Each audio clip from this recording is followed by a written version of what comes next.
Week 16 Viva. How did feudalism improve the lives of medieval Europeans? While we typically think of feudalism as an oppressive and exploitative system, the feudal system improved the lives of medieval Europeans by bringing order to a chaotic world. First, it protected peasants from the dangers of early medieval European life. Secondly, it helps to establish larger, more stable political structures. And thirdly, feudalism led to the emergence of aristocratic groups, which sought to place limits on the absolute power of the king, creating the foundations of modern law. My first point is that the feudal system protected peasants from the dangers of early medieval European life. We first must acknowledge the overly simplistic view of feudalism that we hold today. While the classic feudalism pyramid isn't inaccurate, it still doesn't fully explain the lived experience of feudal society. In short, feudalism was a set of legal and military customs that structured society, and which was centered around the holding of lands in exchange for labor. But why did feudalism seem like a good idea to medieval people, especially peasants, when they were often disadvantaged?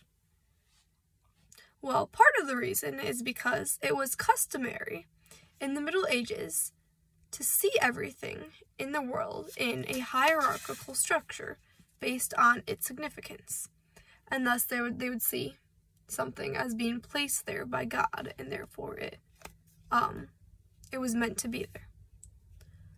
But it was also important. Also importantly, people were inclined to accept a feudal system because they were so scared. The chance of dying from violence in the Middle Ages was actually 7 or 8 times higher than it was today, especially regarding murder.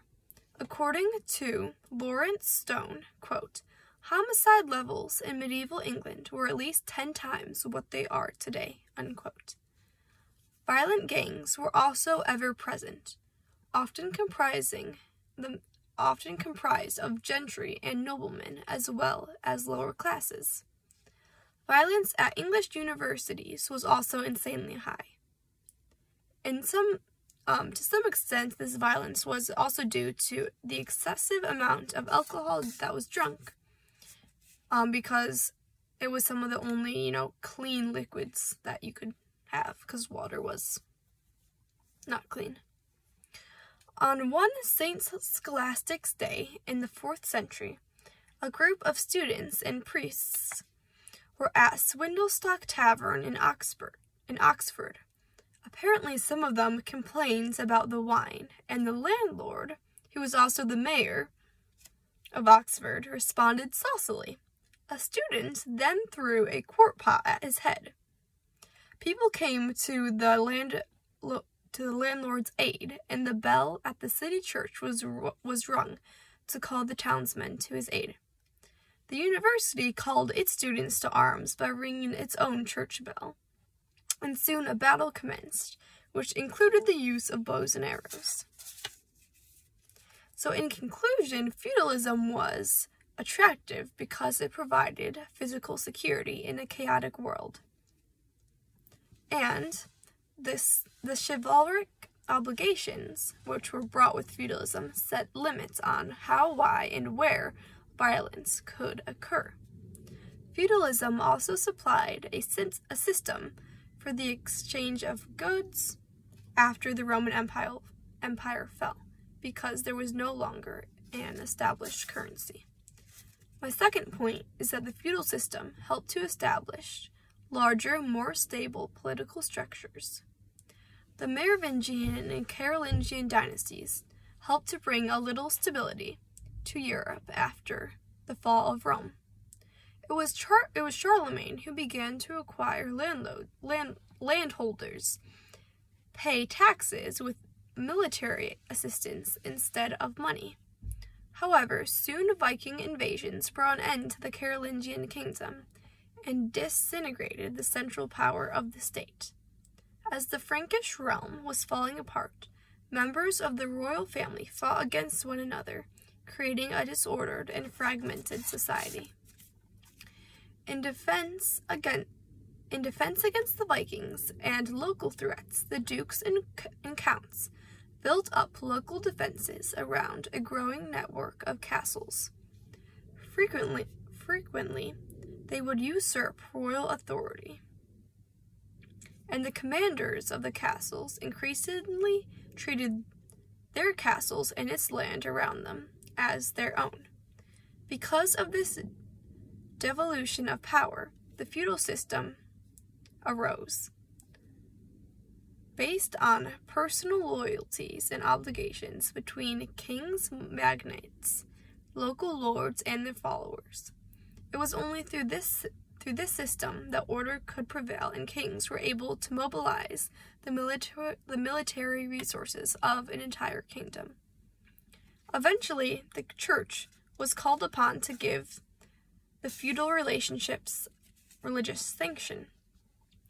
The church helped to define the ethical code of behavior called the chivalric code, which helped to establish a system of intermarriage between families, eventually consolidating kingdoms. The result of all this was a landed aristocracy, which balanced the power of the monarchy, which we'll see in the next point.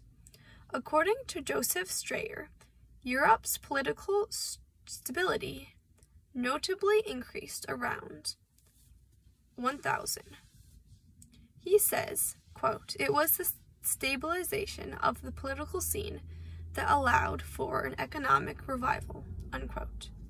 This economic revival during the Middle Ages included better agricultural production, population growth, and more long-distance commerce, and much more. Because of this political stability, the components of the modern state also began to appear in Europe.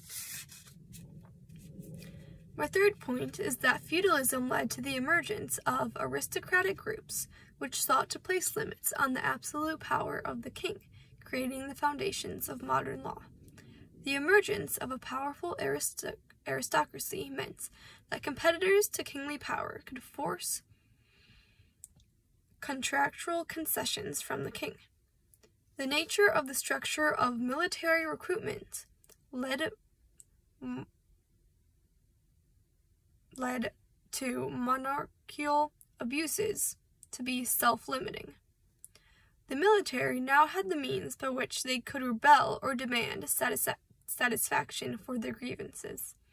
According to Lisa Blader, quote, "The independent military power of the barons allowed for a degree of bargaining strength vis-a-vis the monarchy," unquote.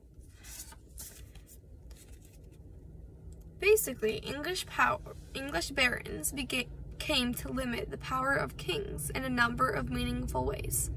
For instance, the promulgation of the Magna Carta and the eventual establishment of an English parliament protected by kings and barons. The Magna Carta and similar documents helped establish the concept of human rights and representative government. Feudalism also gave birth to religious and chivalric movements that would eventually form institutions dedicated to regulating the practice of war, such as the Geneva Conventions. In conclusion, although we typically think about the negative aspects of feudalism, the feudal system improved the lives of medieval Europeans by bringing order to a chaotic world. First, it protected peasants from the dangers of early medieval life. Secondly, it helped to establish larger, more stable political structures. And thirdly, it led to the emergence of aristocratic groups, which placed limits on the power of the king, creating the foundations of modern law. Thank you.